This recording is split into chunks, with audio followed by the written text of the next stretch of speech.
Honey booze, it's been the same way for years. Woo! On the road in Oklahoma, somewhere, jamming out to Wayland.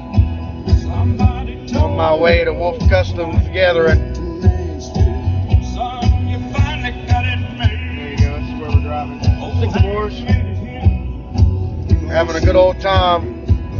Keep you updated when we get there.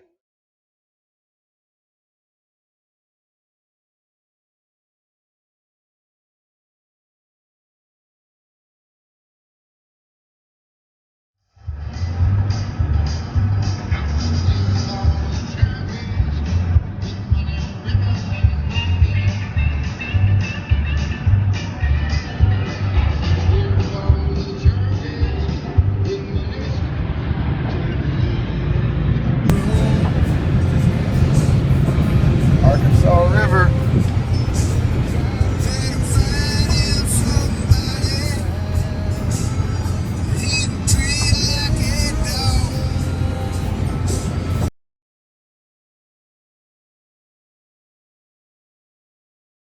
I am in the mountains of Arkansas. We just got getting a little spring shower.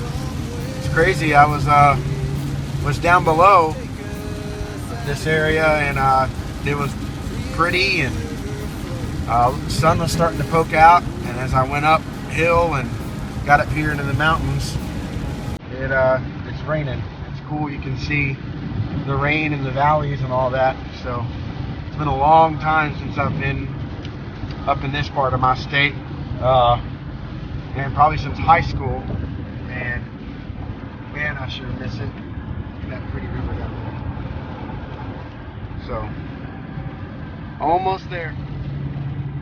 Bobby Hopper Tunnel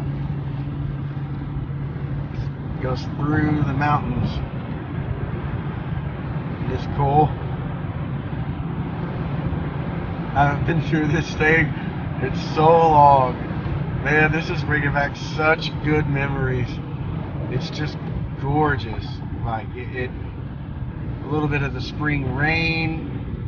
It's not have all that traffic. Man, it's just good to not be in a big old city, you know. This is one of the bigger cities in Arkansas. Oh, look how pretty it is. Love it.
I don't know why it didn't fall out. But I'm like, this is the worst protection ever. I'm not gonna tell her this part. Finally get back to bed. Snoring starts. Whatever. We wake up. I didn't sleep a wink last night. Both me and my daughter are like, "You have got to be kidding! You snored all night long. What are you talking about?" Cassidy's like, "He's telling the truth for once. He snored all night long." Oh, that's awesome. I actually wear a mouth guard now. I work at a dental office and I got a mouth guard. So. Oh, I don't know what was going on, but that night it was exceptionally. I mean, everything was fleeing. Demons, everything was fleeing. Demons. Oh. Justin, I think, is going to have to get a mouth guard or something. And then the snow is still, what, 6 feet deep? Yeah. It's deep now.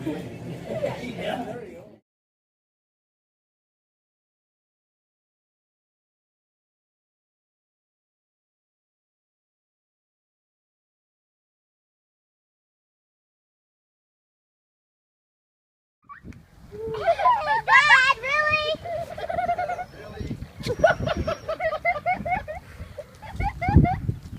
Daddy, really? It's got proper foot control. Proper giggling also. Expert knot tying. Yeah, hold on a second. What am I doing? What are we doing? Just grunting. Yeah. Sometimes you have to grunt. Dad, be careful.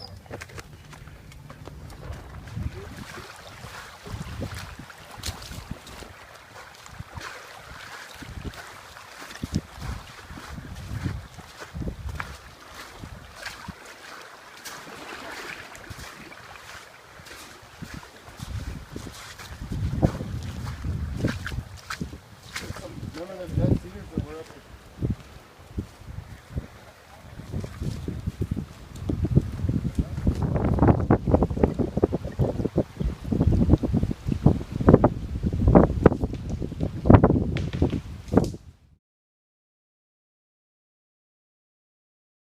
Should carry a type of surefire, something like that with you at all times.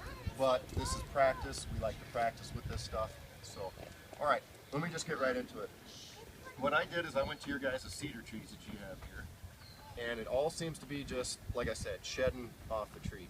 And even as much as it rained today, which I mean it wasn't a downpour, but it was a steady rain. If you looked at the side of the tree that wasn't getting the wind blown at it, on the other side of some trees, not all trees, it was dry. Right there. Two types of ferrule rot techniques that I use. So this is the nice, super fine fibers of the cedar bark, and I'm going to keep it kind of fluffed up like this. Most times when you see a bird's nest, it's literally people are packing it in and making a nice inner bird's nest. That's good for, in my opinion, that's good for an ember, for char cloth, for flint and steel, bow drill, whatever. For a ferrule rod, I want that stuff as fluffy and as absolute as I can get it, because there's going to be these little individual fibers here that are going to catch fire for you. It's not a solid ember that bursts into flame. You're catching a little spark, and one of these little tendrils is going to catch on fire and catch your tinder bundle on fire. So I've got this kind of teased up a little bit here. This is going to be what I try to catch on fire. And in a perfect world, I'd have something insulating my bird's nest from this wet ground. But anyway, that's what I'm going to use. And then I've got a little bit more stuff. I should have more stuff here, but this will still work. I guess my cargo pockets weren't quite as full as I thought they were. But anyway, I'm going to transfer this fire into the fire pit. I could have all this stuff together, but you know, random twigs. I have no idea what kind of twig this is. But when it pops, that's not the greatest, but it's still broken. Standing dead stuff. Really, really fine. It's absolute thinnest diameter as you could possibly get. A lot of the cedars were that dry. Just all these smalls with the cedar, it's already got almost like feather sticks off it. I mean, it's got the bark and the little fine tendrils coming off there. That's all going to catch pretty readily. So I'm just going to kind of start doing like a teepee lay.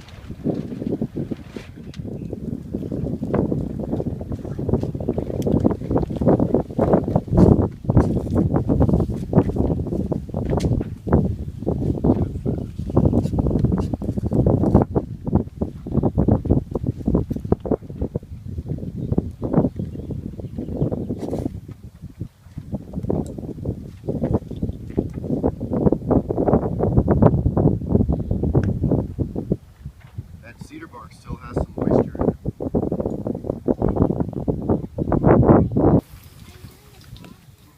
it.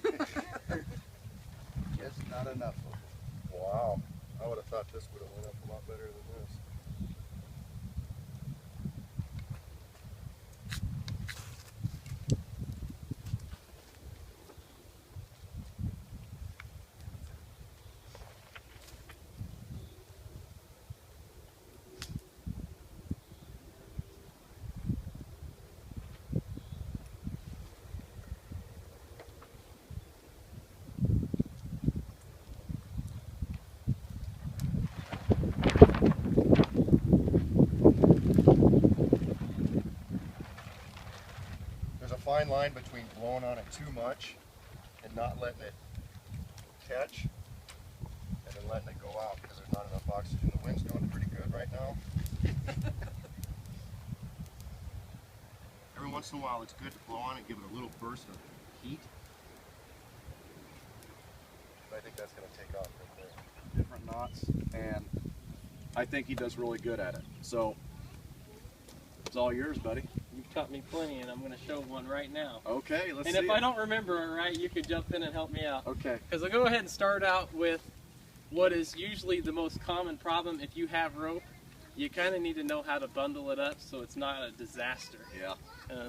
That's the worst thing ever is when you've got a bundle of rope and this thing is just tied in a million knots, or you pull it out and it's a million knots and you can't deal with it. You're spending, man, sometimes depending on how long that thing is, you can spend a half hour sitting there trying to figure it out. But the best way that I have learned, and I learned it from Justin himself. Static line, and you're going to pinch the ends. Then you're going to pull through this hole here, and then you have your bowline. To me, I'm not, I can't remember So I exactly. did that at the granny. You know what a granny knot is? It would be a granny knot, right? If you pulled this tag in through, it would be a granny knot. Right. Would it, or? I think so. I believe so, yeah. Granny or a square? Yeah, granny or square. I think that's what it would be. No, it wouldn't. No, it wouldn't be that. No, that's. If you know anything better to be doing right now, you let me know. Look at how beautiful this place is. The sun's going down, shining over there. Those big hills. Back here in this little cove, this water is so clear. Look at that. Isn't that amazing? It is just beautiful. I'm having a blast. All of these guys are just so great. Just had so much fun already, and we still have all day tomorrow and Sunday, so thought I'd give you a little update. My camp's up there. I'll go over it here in a little bit too. So. Oh God. Well, it's good I can make the date early on before I start drinking, so that's always good. After that, All bets are off. well, you know, we all have our limitations. All pants are off, I mean. Well, it hasn't gone quite that far.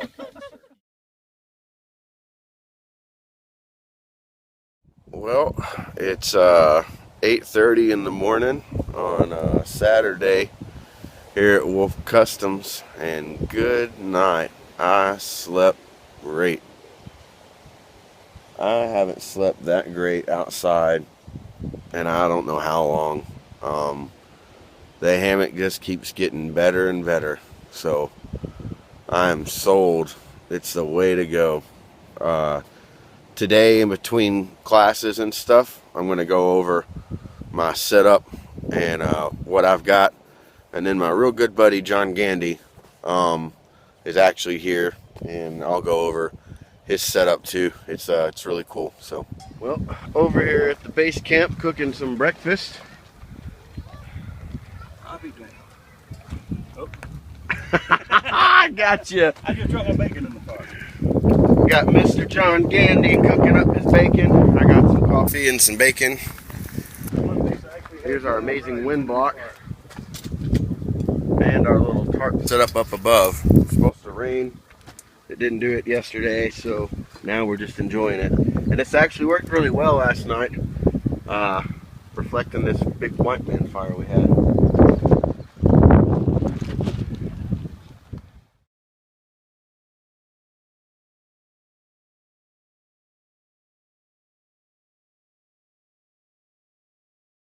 Edibles, not necessarily just wild edibles, but wild plants in general.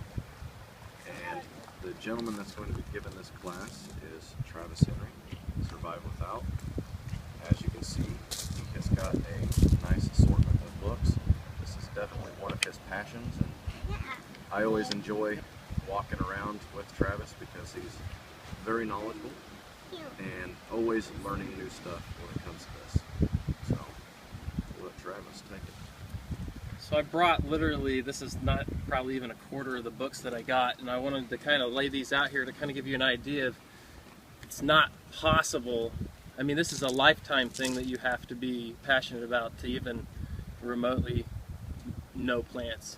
We're really going to skim it today. It's not even, there's just, in just this area here, there's not as much here as back home where I'm at. Back home, I can take you down a trail and pick out, 150 plants, and here it's going to be just a little bit of over a handful. Just the regions that you go in are quite different. And the books that I got out here are some of my more favorite books, to be honest with you. You really need books that kind of give you more of the lifespan of the plant, because you can look at a plant out there and later on in the season it's going to grow up bigger and it'll look completely different than what it does right now. The easiest way I've found to identify plants is actually through flowers, and the flowers a lot of times are huge distinctive characteristics. This book right here is a good book for people to kind of start out with. I haven't even skimmed over this book, but the good thing about this book is it shows you characteristics. And if you go in this book, let's say just the mustard family, you'll learn characteristics such as it has 4 petals, it has 2 tall, I think it's, I'll have to look in here, it might be 4 tall, 2 short stamens in it, but those little characteristics will help you identify. I think the mustard family has like 3,500 different plants, so that'll give you just an idea of how many there are in just one family alone. And I'll show you a mustard family plant out here, and just by looking at that alone you can almost identify all of them. The seed pods are always just a little bit different in shape. This book is something I would recommend. If you want to get more concentrated on just a handful of plants, but have a wide variety of uses of just that plant for edibility, these Samuel Thayer books here, like The Nature's Garden and Forager's Harvest and The Edible Wild Plants, those 3 books are great for that because they focus directly on one plant. So while this book, just a field guide basically, will show 1 page of the plant and just barely skim over it, these books here may have 15 pages, but there are a lot of similar.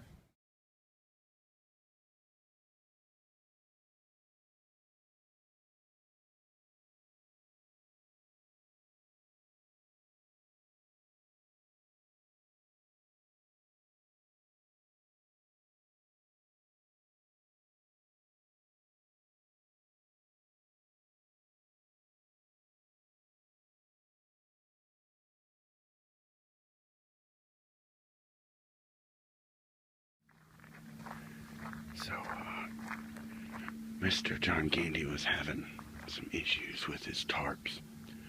So he went down to 1 the other day. And then the wind was still blowing out just that 1 tarp. So he found his solution.